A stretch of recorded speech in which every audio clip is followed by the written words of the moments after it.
मुझे लग रहा है फास्फोरस आएगा, क्योंकि अगर आप देखोगे सिलिकॉन के बाद कौन आएगा, फास्फोरस, क्योंकि सबसे बड़ा कौन है, सिलिकॉन, उसके बाद कौन है, फास्फोरस, क्योंकि जो डाउन द ग्रुप होता है उसका साइज इंक्रीज हो जाता है।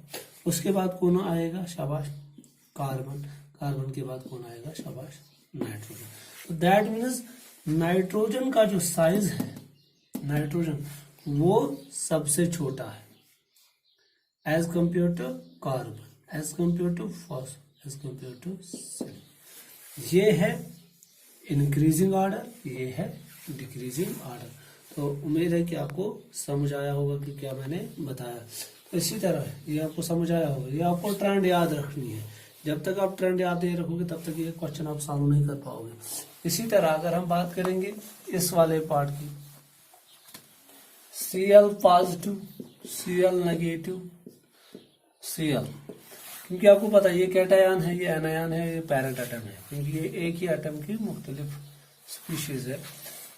तो जब हम देखते हैं, हमने देखा कि एनायन का जो साइज होता है वो पैरेंट एटम से सबसे बड़ा होता है। तो Cl नेगेटिव क्या होगा, सबसे बड़ा as compare to Cl, as compare to Cl positive, क्योंकि कैटायन का साइज हमेशा छोटा होता है। तो ये ऑर्डर आएगा, क्योंकि हमें क्या लिखना था, डिक्रीजिंग ऑर्डर, सबसे बड़ा, उसके बाद कम, सबसे कम। ये थे क्वेश्चन जो मैंने आपको बताए थे। इसके अलावा अगर हमें क्वेश्चन आएगा इसमें, क्योंकि मैंने आपको और एक क्वेश्चन दिया था आपको इसमें, अब कभी खुबार आ सकता है इंक्रीजिंग ऑर्डर, तो वो भी आप कर सकते हो। अब ये क्वेश्चन इतने डिफिकल्ट नहीं है, अब ये क्वेश्चन आप कभी भी कर सकते हो। तो मैं कुछ क्वेश्चन दूंगा एक्सरसाइज के रूप में, आपको इनको करना है, ये आपको घर पे करने हैं ये क्वेश्चन। तो जब तक आप घर पे क्वेश्चन नहीं करोगे तब तक ये इसमें मज़ा नहीं आएगा।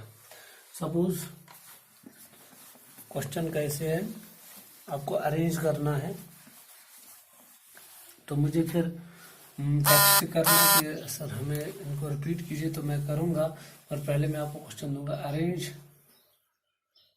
The following, arrange the following in increasing order, increasing order of their atomic ready.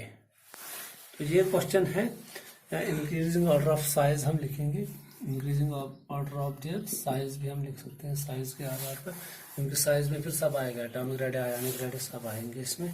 सबसे पहला क्या है इसमें, सपोज फर्स्ट मैं दूंगा आई नेगेटिव, आई प्लस, ये है पहला। सेकंड क्या है इसमें, H positive, H negative. Third क्या है इसमें, सपोज अभी मैंने आपको बताया था Fe प्लस 3, Fe प्लस 2, ये है इसमें। फोर्थ कौन आएगा इसमें, suppose C minus 4, F minus 1, O minus 2। इसी तरह फिफ्थ में H negative, O minus 2, F negative. तो इसी तरह V में Vi, Li positive, Mg positive, Al plus 3, K positive, इनका आपको करना है। तो ये है कुछ जो आपको घर के लिए एक्सरसाइज है। अगर नहीं आएंगे तो मुझे बताना, तो मैं आपको हेल्प कर सकता हूँ। They are the questions for hope you have taken the screenshot of this. These are the questions for your assignment, ये आप करना। तो इसके बाद हम क्या पढ़ेंगे, जो हमारा टॉपिक रहेगा वो हमारा रहेगा दैट इज आयोनाइजेशन एनर्जी और आयोनाइजेशन पोटेंशियल। सपोज ये हम रब करेंगे,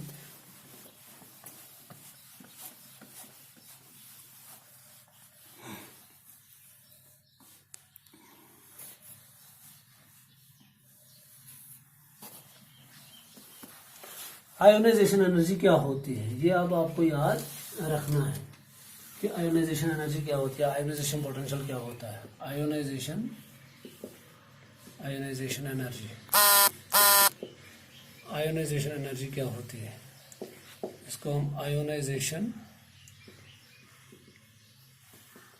पोटेंशियल भी बोलते हैं और इसको आयोनाइजेशन एंथैल्पी भी कहा जाता है। अब आपको ये याद रखना है कि what is ionisation energy, ionisation potential और आयोनाइजेशन एंथैल्पी, ये सब चीजें अब आपको याद रखनी है, क्योंकि आपको पता है कि जो इलेक्ट्रॉन होता है किसी भी एटम में, जो इलेक्ट्रॉन्स होते हैं वो एक अट्रैक्टिव फोर्स से जुड़े होते हैं, बाउंड होते हैं टुवर्ड्स द न्यूक्लियस।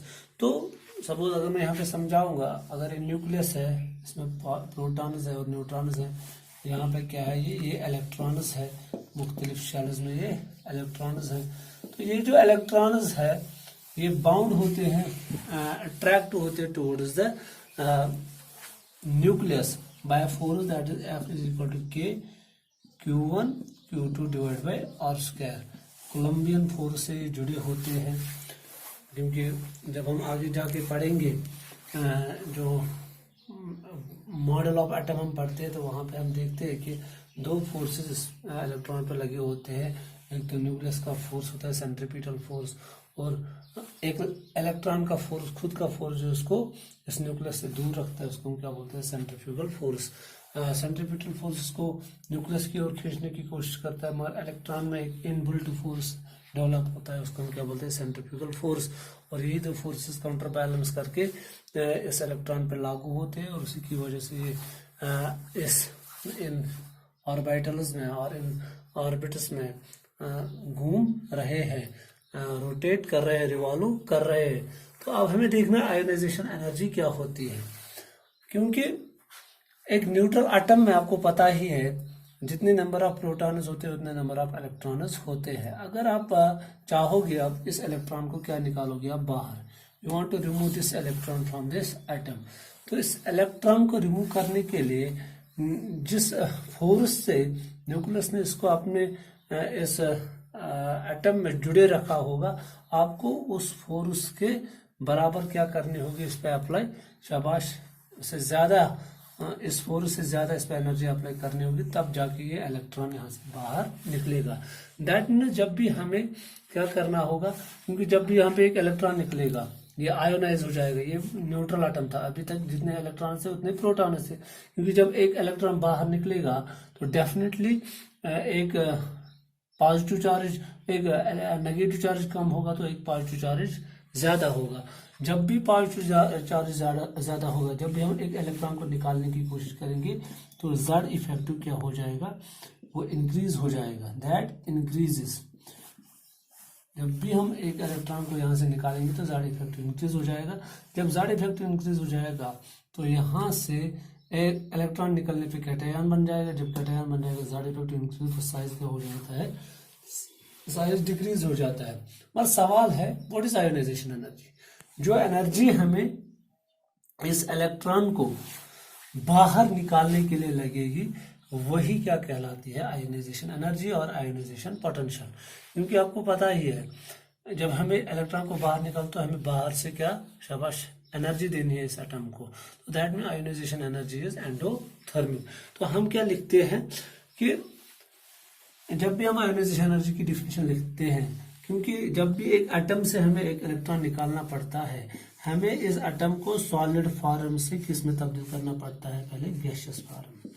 तो हमें एक एटम लेना है, किसी भी एलिमेंट का एक एटम लेना है, वो किस स्टेट में हमें लेना है, शाबाश, गैसियस स्टेट में।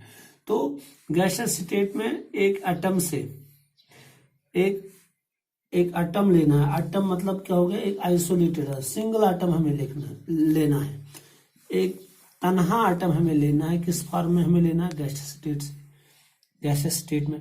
और इस गैसियस स्टेट में लेके हमें फिर क्या देनी है इसको, energy. Gaseous state, isolated gaseous atom में इलेक्ट्रॉन बाहर निकालने के लिए जितनी एनर्जी हमें लगेगी उसी को हम क्या बोलते हैं, आयोनाइजेशन एनर्जी। तो हम लिखते हैं the minimum amount of energy required to remove an electron from an isolated gaseous atom that is known as ionization energy।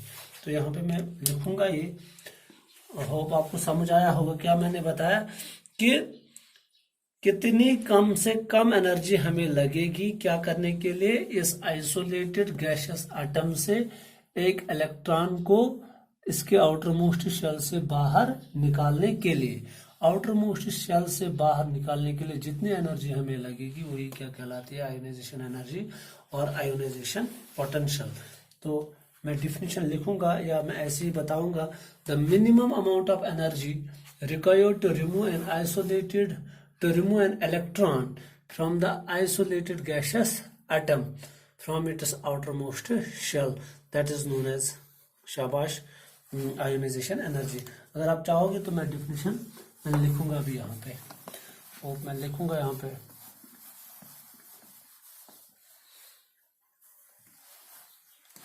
शाबाश, आयोनाइजेशन एनर्जी की डिफिनेशन मैं लिखूंगा यहाँ पे, the minimum amount of energy required to remove an electron from the isolated gaseous atom of an element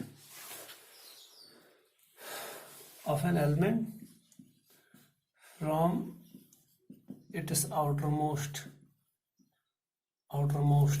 shell is known as ionization energy. This is the definition. Suppose अगर मेरे पास यहाँ पे एक एलिमेंट है, उसको मैं रिप्रेजेंट करता हूँ सपोज एम से, और ये मैंने किस स्टेट में लिया, गैसियस स्टेट में। मैंने क्या प्रोवाइड की यहाँ से एनर्जी, तो that mean it is endothermic. तो यहाँ से क्या बन गया, एम पॉजिटिव गैसियस, और क्या निकला यहाँ से इलेक्ट्रॉन।